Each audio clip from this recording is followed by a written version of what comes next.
Salut! Dans une vidéo précédente, je vais vous parler des items à ne jamais acheter. Aujourd'hui, je vous parle des produits que je vous conseille d'acheter si vous commencez à décorer des biscuits. Je vais vous parler de des items qui sont, d'après moi, des valeurs sûres, parce que des fois, on peut se laisser emporter un petit peu trop. Je me présente, je m'appelle Véronique, je suis fondatrice de Biscuits Sugar. Je suis une créatrice de souvenirs sucrés avec mes biscuits décorés que j'envoie partout au Canada, mais aussi je vous aide à créer des souvenirs sucrés avec le cours en ligne de biscuits ou encore l'envoi d'images comestibles chez vous pour mettre sur vos créations sucrées. Je vais mettre le lien dans la description de tous les items que je vais vous mentionner. J'en ai parlé à quelques occasions, mais mon meilleur achat, je crois, pour faire des biscuits a été mon rouleau de Cookie Contest. Comme ça, il n'y a pas de bande d'épaisseur à gérer. Les biscuits sont toujours de la même épaisseur. Il est disponible en épaisseur de 1/4 et de 3/8. Moi, je préfère 1/4, mais peut-être que vous autres, vous préfériez le 3/8. Donc, c'est un excellent achat. Je vous recommande. C'est un produit durable.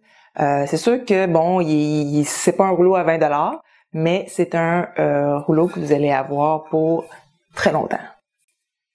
Je vous conseille d'investir dans des emporte-pièces qui sont versatiles, qui sont solides, qui sont durables. J'essaie d'éviter les emporte-pièces en plastique, particulièrement ceux qui sont imprimés en 3D, je les trouve un peu plus fragiles.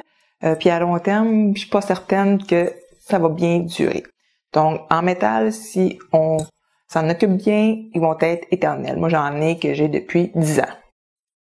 Si vous avez un peu plus de budget, vous pouvez aussi aller vers le cuivre, qui est encore plus solide. Ça qu'on parle de à peu près 15$ US par emporte-pièce. Fait qu'il faut vraiment penser à notre achat avant de le faire, sinon la facture peut monter assez vite.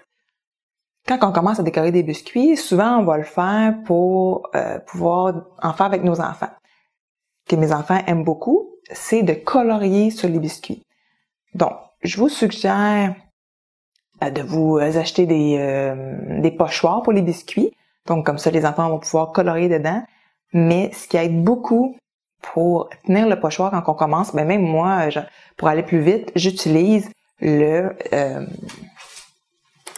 support à pochoir de Genie. C'est vraiment merveilleux. Là. On le met par-dessus le biscuit, on utilise un petit racloir avec la glace royale ou encore avec le airbrush.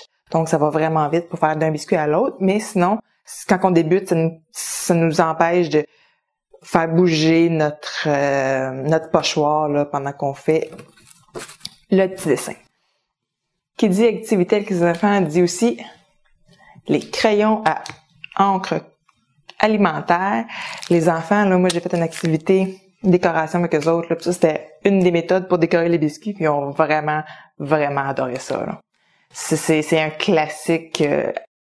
Même après toutes les années, là, ils se tentent pas de colorier sur les biscuits. Si vous voulez éviter de gaspiller de la pâte à biscuits, il existe le Not a Cookie, que ça s'appelle, donc Not a Cookie. Donc, c'est le Not a Cookie.